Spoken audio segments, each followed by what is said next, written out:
All right, so are precious metals the way to prepare for what's to come?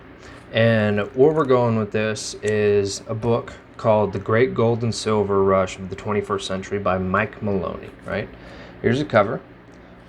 So, why you should read this book. So basically, it's supposed to help you position yourself for what he calls the greatest wealth transfer in history, right? And while also protecting yourself and your family. And he does this through precious metals, right?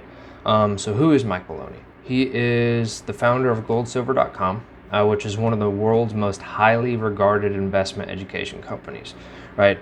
This book itself was published in 2022, and this version, the print version, is 179 pages. He also has 2 chapters that are online in PDF form at a different website that he uses just for this book. www.ggsr21.com, right? And it's stated multiple times throughout the book, right? And he does that so basically because there's a lot of things that are applicable, and the topics of this book change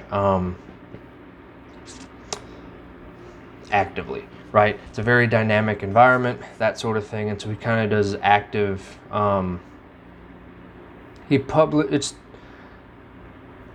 As he publishes new content for this book specifically, and things change in the world, that's his way of doing it, is through that website and so on. So you buy the book once, you don't just get like the first version, you get all of them afterwards, right? That sort of thing. But one thing to note, and he's a big stickler on, which is I agree with, but it's the difference between currency and money, right? And so currency is a medium of exchange. It's a unit of account. It's portable, durable, divisible, and fungible, right? Money is different from currency. It has all the same attributes as currency, but it is also a store of value over long periods of time, right? And that's really where he's going with that. And he says that gold and silver are real money, right? And he gives a lot of history to it. He goes through a lot of that, right? And a lot of the US dollar stuff that's going on now. So some other things that he goes on. So yes, he does early US history of money itself, but also the US dollar. And then basically, to take a little quote from him, is national fiat currencies are not money. Currency is enslavement. Money is freedom, right? That's kind of the whole, to give you an idea of his whole, I guess, philosophy in a way, right? And he also has he has a chapter. One of the online chapters is how to read charts, if you need that sort of thing. And so it's meant for people who are like just new to the space. It's not very it's not esoteric, so it's really easy to understand. It's so that pretty much everyone can read it, right? It's pretty simple. He gets the ideas across, that sort of thing. He gives, and I was kind of intrigued by this, but he gives a more in-depth history of the US dollar's decouplement from gold, if that's even a word.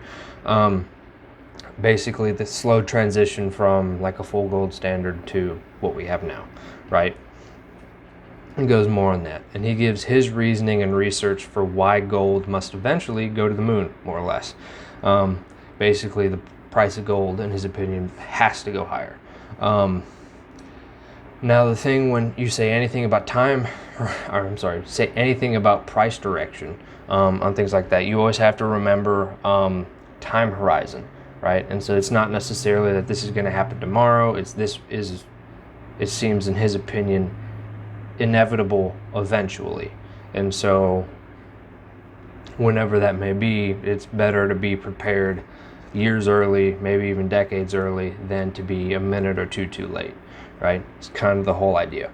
Now, regardless if you agree with that sort of thing, I'm just kind of telling you what his sort of point of view is in this book in case you want to read it yourself, which I do recommend, especially for the latter sections, which I'm getting into now. And so he does go into how and what you buy, how it'll make a difference, right? And so like what I mean by that is like gold and silver, how he decides between which one he's going to buy, right?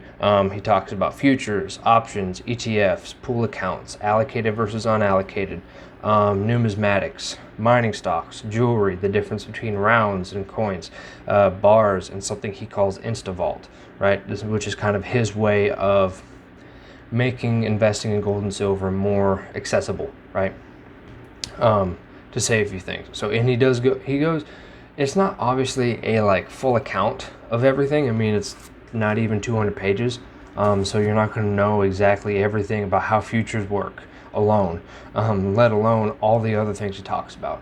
It's really kind of a gateway to see whether or not, I guess it'll help you narrow down how you want to kind of play with gold and silver, or even if you do, whether if I could speak this morning, whether futures are right for you, options, ETFs, why or why not he doesn't do those, the importance of having like physical gold and silver as opposed to paper gold and silver, like the three things I just said.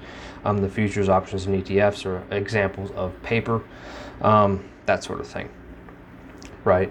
And so that's really all it is. It's not too long. Like I said, it's not even 200 pages, but he's got a lot of charts. He has a good amount of data in there. It's worth the read, and especially if you're not aware, or if you're not financially literate in this sort of realm, right? If you don't know a lot about like gold and silver or precious metals investing in general, or at least a bare minimum kind of competence, right? It's definitely a good way to become aware of some of the things you need to know or could possibly be interested in, right? But with that being said, I'm going to leave this one here. So here is the cover one last time.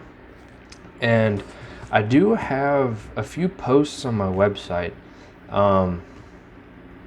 about gold and silver investing and more kind of nuances in that in general, because this is how I really got started in the idea of investing and that sort of thing. It just intrigued me, and I went more in depth on this stuff specifically. And I have a few posts on my website, which I'll put a link in the comment, in the pinned comment, wherever it is. But yeah, I don't remember exactly what the posts were about, because I did those that was a few years ago. So you'll have to check those out if you're interested. But anyways, I'm going to leave this one here. So I'll put a card up for other book reviews and so on up in the corner, and hope to see you guys on one of those.